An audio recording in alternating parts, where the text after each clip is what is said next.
After driving for about an hour, they arrived at Gelderston and stopped off at the only shop in the village. It was a post office and a place where you could get information on just about anything in the area. Nigel knew Eric, the proprietor, and got out of the car. Eric appeared at the front door. "Hello, Master Nigel. What brings you down here?" he inquired in his strong Norfolk accent. How far is it to Bungay Woods? "What do you want to go there for?" retorted Eric. "Them there woods is nothing but evil." Okay, I take your point, Nigel responded. "Take the left fork till you comes to a windmill. Go right and you'll find it," thanks. said Nigel. As he was driving, Nigel pondered on all the warnings he had received, and decided to skirt around the woods and find an open space that would provide a suitable vantage point if anything untoward should happen. They found the windmill and eventually came upon the woods. Driving a little way past, they came across a sign that read, "Right of way camping site." What a stroke of luck! Nigel piped up. Look over there. It looks like a fishing lake as well. Where are all the campers? Inquired Jim. Maybe they saw you coming and run away, chirped Buddy. Very funny, responded Jim. Anyway, that's good for us, replied Billy. We've got the place to ourselves. Yes, but why aren't they here? Nigel thought to himself as he drove through the gate at the end of the field. The friends agreed that 2 weeks should be enough to sharpen them up, although Billy said Jim needed longer. More like 2 years. Jim took this remark in his usual fashion, shrugging his shoulders. He would die for his 3 friends. Camp was set up, and after exploring the field and the lake, they found it held fish big enough to enjoy as a meal. The first week went by without too much hassle, and the foursome realised that their fitness wasn't up to par after all. Despite protests from Jim about early rising, the group knuckled down to press-ups and running and found fishing a relaxing sideline, especially when it came to them sitting around the fire consuming their catch. At the start of week 2, Buddy suggested they should explore Bungay Woods and see if the stories about it were true. Well, alright, but I'm taking the car. I'm not walking through it, said Nigel, somewhat reluctantly. We've got binoculars, so we can view it from the outside, suggested Billy. On Tuesday of the second week, the intrepid exploration commenced, and they were soon on the outskirts of Bungay Woods. All 4 alighted the car and gazed in the direction of the woods. A sense of foreboding descended upon the group. At this point, you hear dramatic music playing when you've watched one of those horror films, quipped Nigel. Nobody spoke. They were lost in their own fantasies of what lurked over there. It seems to be set in an L shape, and on the far right there is an area away from the main part of the woods, observed Billy. Let's go and have a look. Once again Nigel decided to take the car and nervously drove in the direction away from the woods. He stopped about 20 yards. Look, exclaimed Buddy. There's something on the ground. He and Billy walked over to the object and picked it up. It's a skull. It looks like a sheep or a goat, suggested Buddy. Suddenly, and without warning, there came a rustling through the treetops, and the sky slowly darkened. Nigel's mouth dropped open. Get back in the car, he ordered. Billy and Buddy ran back as Nigel tried in vain to start the car. Nothing worked. Even the radio went dead. After what seemed an eternity, it was only a minute actually, the sky began to lighten and the radio came back on, causing Jim to lurch forward as Nigel, without warning, reversed like a bat out of hell away from the area. Back at the campsite, Nigel asked Billy what they'd found. It's the skull of an animal, maybe a sheep or a goat. and as I was running back, I saw what looked to be a large dog on the outskirts of the wood. Didn't you see it? spluttered Billy. I didn't see any dog, but I did notice the composition of the trees. They were totally different, as if they'd been arranged with some purpose in mind, Replied Nigel. Devil worshippers. Countered Billy.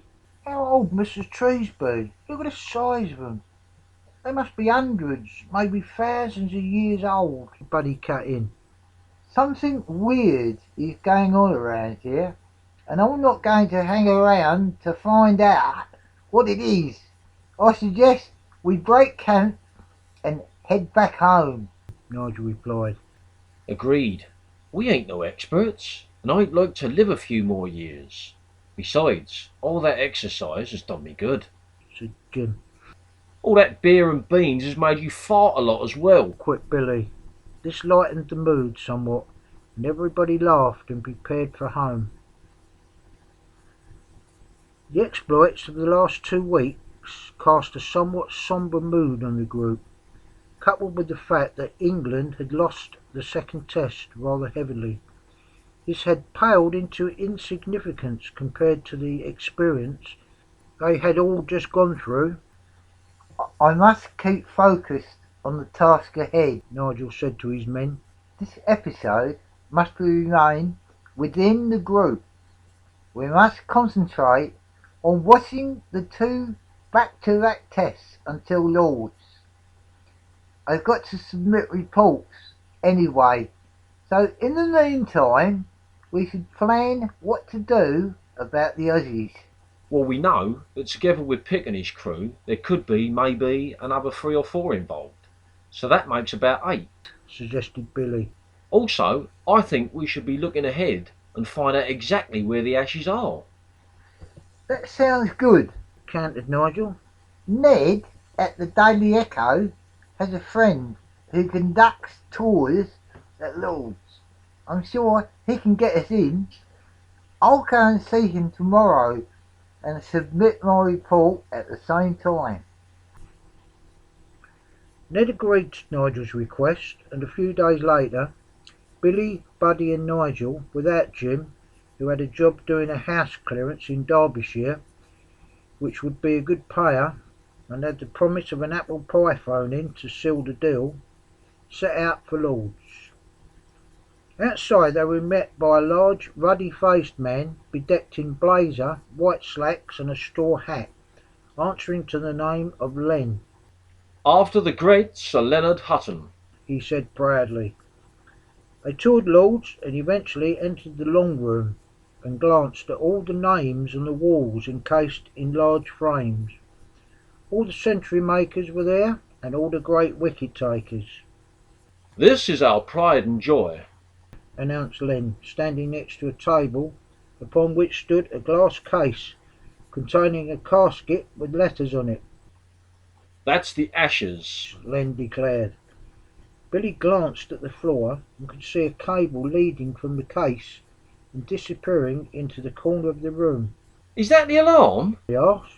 Yes, that wire leads to a small room around the back that's manned by one of our guards on match days, Len replied. Outside, Billy turned to Buddy.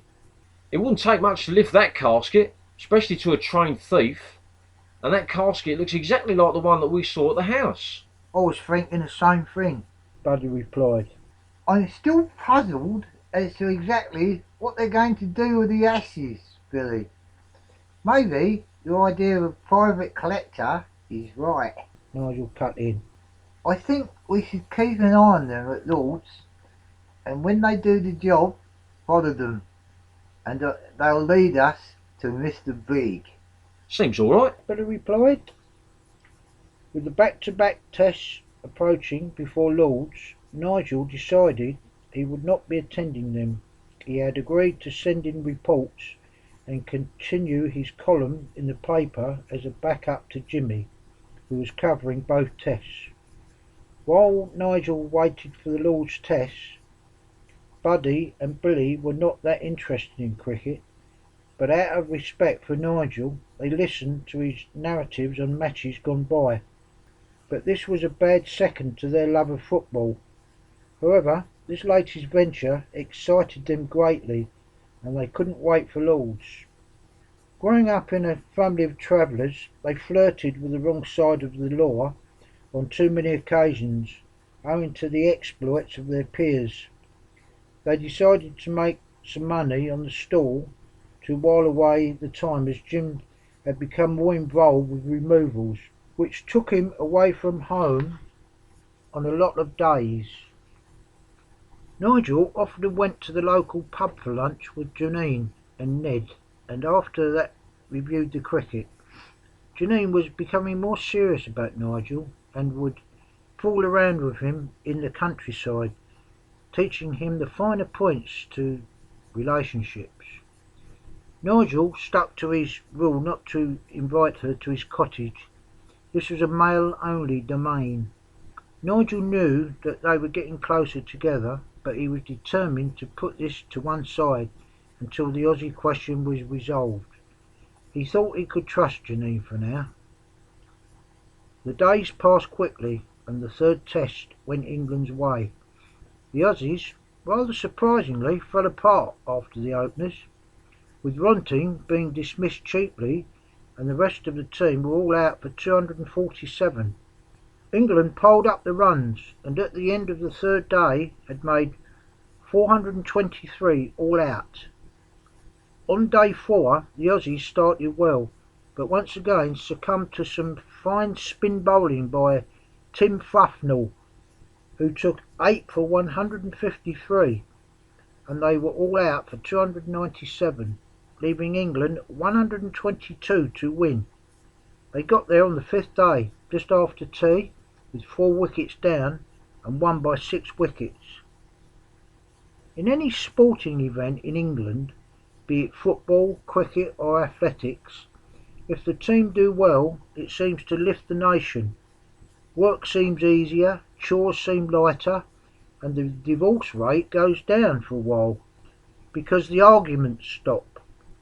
So it was with Nigel and his friends as they toasted victory at the cottage and seemed charged for Lord's.